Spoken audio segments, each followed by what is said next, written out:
Hey everyone. You ever look at a logo and wonder, how did that come to be? Yeah. Well, get ready to geek out with us today because we are diving deep into Logo Design Book. Oh, yeah. This is going to be fun. Seriously, it's way more interesting than it sounds. Yeah. We're talking about the history of logos, the psychology behind what makes them tick. And why some logos just totally work and others just completely miss the mark. Exactly. Yeah. So, buckle up because we are going to see those everyday logos in a whole new light. You know, one of the things that really blew my mind when I was reading Logo Design Book was just how far back logos go. Oh, I yeah. always kind of just thought of them as a modern thing. Right. But we're talking ancient Greece. Like way, way, way back 2000 BC. No way. What, like the Olympics logo? Huh? No, not quite. We're talking way before that. Think potters. They would use simple marks to identify their work. You know, a moon, a star, a circle, just like a little signature. Oh, okay. So basically the original Made with Love, but instead of Etsy, it's like a clay pot. Exactly. It's all about that human need to claim what they made, like, hey, I made this. Yeah. Pride in your work. But I'm guessing it's a little deeper than that, right? Like, why even bother with a mark? You hit the nail on the head. It goes back to that human need for recognition and belonging, right? Yeah. That little mark said, this one's mine. But it also spoke to a certain quality, a certain style. People started to recognize and seek out those marks. And as we go through history, you see that same instinct showing up again and again. Family crests, royal seals, guild symbols.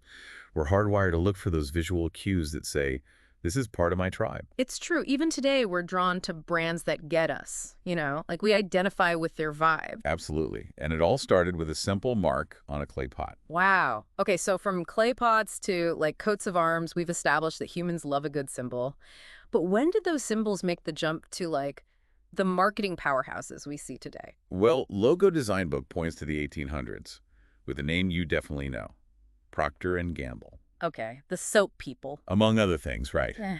But they were one of the first to really grasp the power of a logo. They started putting a simple star on their candles Hmm. as a mark of quality. Back then, consistency wasn't really a thing, So that little star was like a beacon of hope for customers, a promise that this candle wouldn't, explode in your face. Like a little stamp of approval. Exactly. It said, hey, Yeah. we stand behind this product. Smart move. So that's like early branding right there.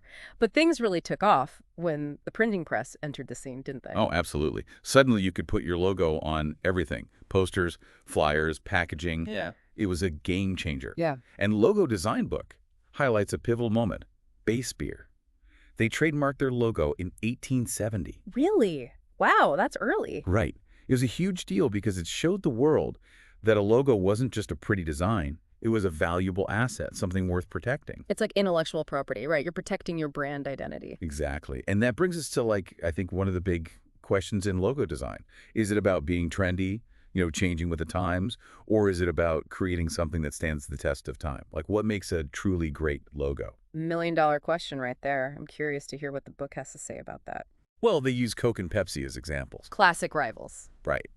So Coke, they've gone the classic route, sticking with that iconic script logo for over a century. They've tweaked it here and there, sure, but that core identity, it's untouchable. It's recognizable all over the world. Exactly. Now, Pepsi, on the other hand, they're like the kings of reinvention, constantly evolving their logo to reflect current trends. So, which is better? It all comes down to your brand's goals and who you're trying to reach. It's like fashion, right? Some people rock the classic little black dress, always in style, while others are all about the latest trends. Neither is wrong. It's about finding the right fit. Exactly. It's about knowing your brand identity and staying true to it. And speaking of fit, our source actually gives a really cool behind-the-scenes look at the whole design process.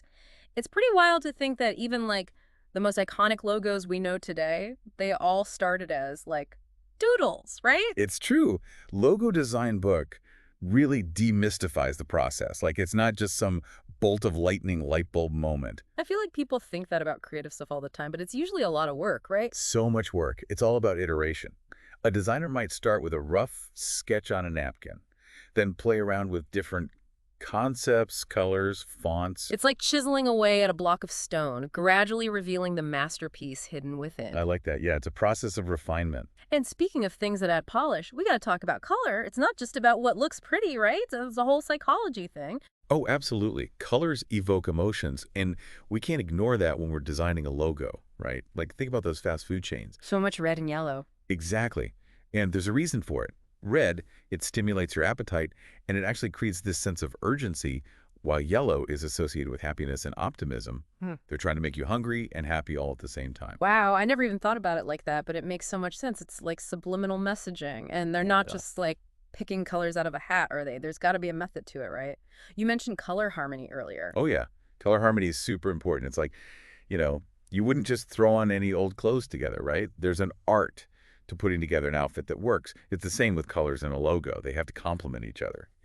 Okay, yeah, that makes sense. But how do you even like know what colors harmonize well? Well, there are like actual rules and theories about color harmony. Right. Complementary colors, analogous colors, all that good stuff. But Logo Design Book does a really good job of like breaking it down. Cool. Like one example they use is Google. They could have just gone with blue, right? Yeah, blue is like their main thing. Totally. But they incorporated those other primary colors, Mm-hmm. the red, the yellow, and green. Yeah. And it just adds this like playfulness and energy. Yeah, it's definitely not your average boring corporate logo. Right. And the way those colors all work together, it's actually really visually appealing, Mm-hmm. even kind of like comforting. It's subtle, but crazy effective. It's like they're saying, we're Google, we're brilliant, but we also know how to have fun. Totally. There's that quote from Logo Design Book that I loved. It said something like, color harmony isn't just about aesthetics. It's about creating a visual language Mm. that resonates on this deeper level. I like that. Okay, color, check. What about fonts? Those seem super important in logo design too, right? Oh, huge. Fonts are like the voice of a logo. Okay, yeah. It can convey all these subtle nuances that color alone just can't achieve. Logo Design Book starts with the basics, like serif versus sans serif. Okay, quick refresher on that. I always get those two mixed up. So think about the New York Times logo. You see those little feet, those flourishes on the letter? Yeah, kind of fancy. Totally. Those are serifs. And they just scream like, tradition, sophistication, authority. Now picture like the Airbnb logo. Clean, modern, approachable. That's your classic sans serif. Got it. So serifs are like the wingtips of the font world, while sans serifs are more like your favorite pair of sneakers. Uh-huh. I love that. But yeah, you totally get it. So it's all about choosing the right tool for the job, I guess. Exactly. And it goes way beyond just serif or sans serif. Like font weight plays a huge role too. Think about a big, bold font like the Dunkin' in Dunkin' Donuts. It just screams bold, right? Indulgent. It's like, go ahead, treat yourself. Right. Now compare that to the Cadbury logo. That delicate script. It's elegant, refined. It's like, this is a special treat. Savor it. Man, it's amazing how much of a difference a font can make, just that one choice. Any, like, golden rules from the book about using fonts and logos? One of the biggest ones. Keep it simple. The book is big on that. Like, don't use more than 2 different fonts in a single design. Too much of a good thing. Exactly. It's like visual clutter. Makes the logo feel like chaotic and confusing. Less is more. Got it. So we've talked about creating logos, but what about logo makeovers? Like, how does a brand even know when it's time for a refresh? Yeah, that's a big one. And Logo Design Book actually talks about that. Sometimes just asking yourself the question means it's time for a change. Interesting. Like maybe your audience has changed, or maybe your brand values have evolved, or maybe your logo just feels like straight up outdated. It's like looking in the mirror and realizing your whole wardrobe needs a refresh. Like you've had those clothes for years, they're comfortable, but they're not you anymore. Uh-huh. Exactly. And when it comes to logo updates, you've got options. Some brands, they go for those subtle tweaks. Evolution, not revolution, as the book calls it. I like that. Like, take Starbucks. Over the years, they've, slowly simplified their logo, removed some text, made the siren bigger and bolder. But it's still clearly Starbucks. Exactly. The essence of it is still there. It's just been refined. So like a subtle makeover, just like enhancing what's already there. Right. Then you have brands that go for the total overhaul. Like, think about the Apple logo. Remember how it started? That Yeah. very literal apple with a bite out of it. Yeah. And now, that sleek, minimalist Apple silhouette, they went through a whole transformation. Wow. Yeah, it's like they went from the fruit basket to a piece of modern art. Totally. Yeah. And honestly, both approaches can totally work. It just all depends on the brand and what they're trying to, get across. So it's not a one-size-fits-all kind No. of thing. Nope. Each brand needs to find what works for them. Makes sense. So let's say you're ready to like dive into the world of logo design. Logo Design Book actually does a really good job of walking through all the different options out there, you know? Yeah. Like you could hire a fancy design firm, Right, or you could go with a freelance designer, crowdsource it. even DIY it these days. It's a lot. It can Mm. feel kind of overwhelming, to be honest. Totally. It's like a whole world of possibilities. But the book really does break down like the pros and cons of each approach, which is super helpful. You've got your traditional design firms, which, they can be pricey, Yeah, big budgets. but they bring years of experience, a deep understanding of branding, Yeah. and then you have your freelance designers, Mhm. which can be way easier on the wallet. Right. But you really got to do your research there. Make sure there's style vibes with your brand. Like look at their portfolio, read reviews, all that good stuff. Absolutely. And then Logo Design Book also talks about crowdsourcing platforms, Yeah. which can be really cool. Yeah, I feel like those have gotten really popular. Totally. And you get all these different ideas from designers all over the world, which is awesome. So many options. But honestly, it can be kind of tough to like sort through all the submissions. And then there's always the DIY approach. Oh, yeah. Like online logo makers and stuff. Which can be a great option, especially for individuals and small businesses, who maybe don't have huge budgets. Totally. Logo Design Book even mentions Logo Design Studio Pro online. Oh, yeah. I've heard of that one. It's cool because it gives you like the power to create your own logo without needing a design degree. Right. And you don't have to break the bank either. It's true. You don't have to be like, tech whiz to make a logo these days. Exactly. Like anyone can do it if they put their mind to it, which is really cool. I think that's one of the big takeaways from Logo Design Book, honestly. Yeah. There are so many options out there, so you can kind of just find what works for you. Totally. So like whether you go the DIY route or hire a professional, it all comes down to like what's the best fit for your budget, your timeline, all of that. 100%.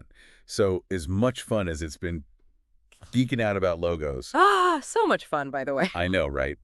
But we got to like wrap things up soon. For our listeners out there, what would you say, like what's the one thing you really want them to take away from Logo Design Book? Oh, that's a good question. What's the big takeaway about logos? Aside from the fact that they're way more interesting than people think. Definitely more interesting than people think. Okay, I think the big takeaway is that a logo is so much more than just like a pretty picture. It's the visual identity of a brand, Mm. It's telling a story, conveying emotions. It's like that first impression, but like in visual form. Totally. And that impression, it should be intentional, right? Yeah. It's about thinking about all those details, the color psychology, the fonts, the overall message. And Logo Design Book really just like opens your eyes to all of that. It totally does. Like I'm looking at logos in a whole new light now. Me too. It's like you start to notice all those little details you never even thought about before. Exactly. So next time you're walking around, just pay attention to the logos around you. Don't just glance at them. Really see them. What colors are they using? What does the font say about the brand? Oh, I love that. Yeah. Be more aware of the visual landscape around you. Right. It's all about being more mindful, I guess. Totally. And on that note, Okay, last thought. Yeah. If your logo could talk, what story would it tell the world? ooh, good one. I like that. Get you thinking. All right, everyone, that's it for our deep dive into Logo Design Book. Hopefully you enjoyed it. Thanks for listening.